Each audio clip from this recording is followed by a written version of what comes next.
depois. Então, é bem importante que a gente atente para essa marcação, para que a gente não esteja superestimando as primeiras consultas odontológicas programadas, né? Dizendo que a gente está tendo um acesso maior do que, na verdade, está tendo, né? Um indicador que na política está pensado como indicador de acesso, né? E, por exemplo, se esse paciente retorna antes dos 2 meses, então a gente deve marcar a consulta de manutenção, que na realidade são esses retornos no período inferior a 12 meses da conclusão do tratamento. Aí tem as instruções sempre nesse bloco de tipo de consulta, a gente sempre tem que marcar, para quem usa as fichas, né? Marcar com um X na linha referente ao tipo de consulta que foi realizado ou que será realizado.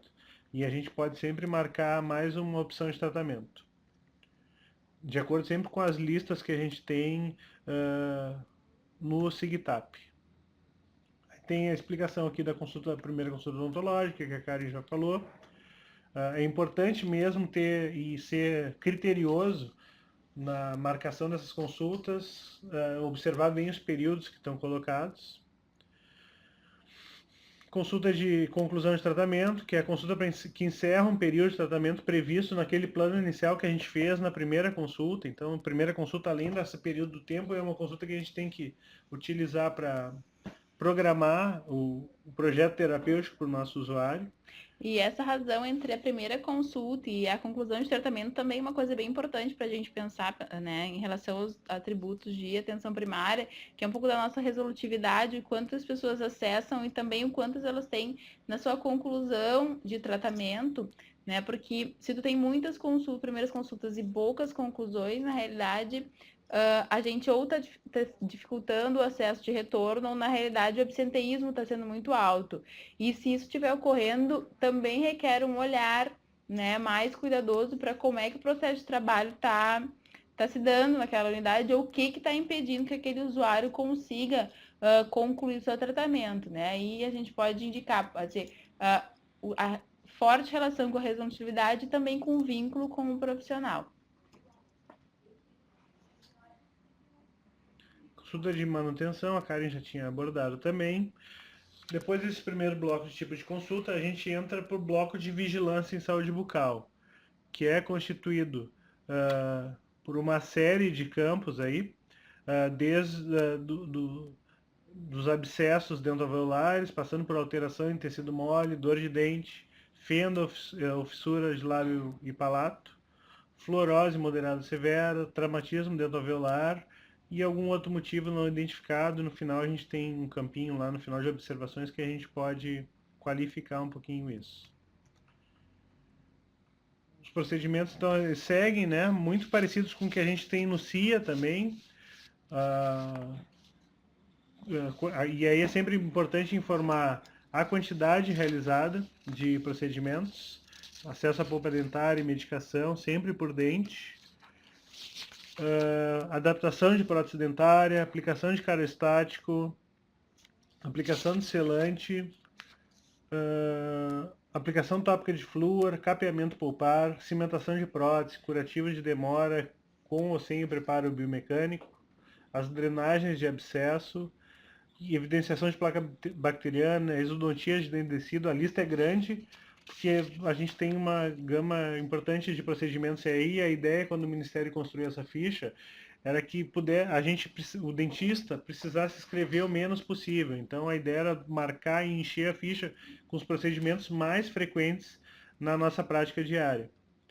Exodontia de dente permanente, instalação de prótese dentária, moldagem dentoalveolar, orientação de higiene bucal, profilaxia e remoção de placa bacteriana, pulpotomia, rádio, raspagem e alisamento supra, subgengival também por sextante, restauração de dente descido, instalação de dente permanente anterior ou posterior, retirada de ponto de cirurgias que a gente faz no consultório, né, as básicas, selamento provisório de cavidade dentária, tratamento de alveolite, ulotomia e ulectomia.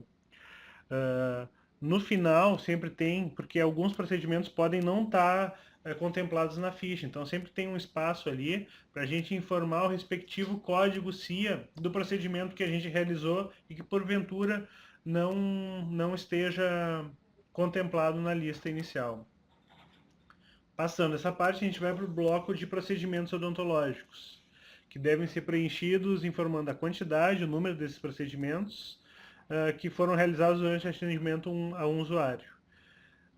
Essa quantidade tem que sempre observar a descrição dos procedimentos, seja por dentro ou por restante, que está no SIGTAP, que é o sistema esse de gestão dos procedimentos. A gente pode entrar no site, depois no final a gente pode passar o site para vocês, e consultar a lista de procedimentos preventivos, curativos, com a respectiva descrição desses, porque às vezes a gente fica bastante em dúvida como marcar um ou outro procedimento que a gente faz na clínica odontológica. Os tipos de consulta já foram, a gente já abordou.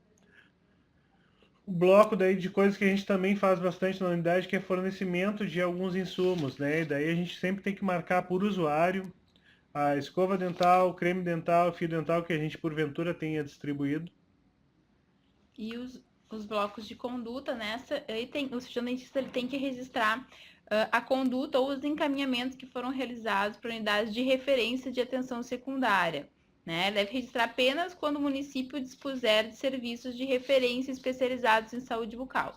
Então, a gente pode ver ali se a gente tem agendamentos para outros profissionais de atenção básica, agendamento para o NASF, agendamento para grupos, e também de encaminhamentos, atendimentos a pacientes com necessidades especiais, cirurgia, endo, estômato, implanto, a odontopediatria, orto, apério, prótese, radiologia e outras especialidades que foram encaminhadas. Então, na realidade, todo esse bloco, ele é um bloco para encaminhamentos, né, que não retornem para o cirurgião dentista exclusivamente. De modo geral, essa é uma visão geral assim da nossa ficha de procedimentos.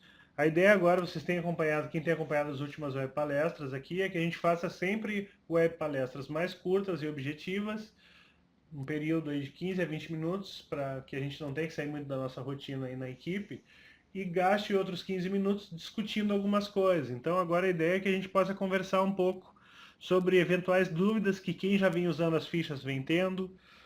A gente falou hoje da ficha aqui, mas talvez tenha aí assistindo e participando desse momento aqui com a gente que está usando o eSUS e que certamente tem dúvidas sobre o registro dessas ações no prontuário do paciente, porque tem uma diferença no rosto da ficha para a gente. Então, queria saber, a gente está aberto a perguntas. Maria Tereza, Flávia, enfim.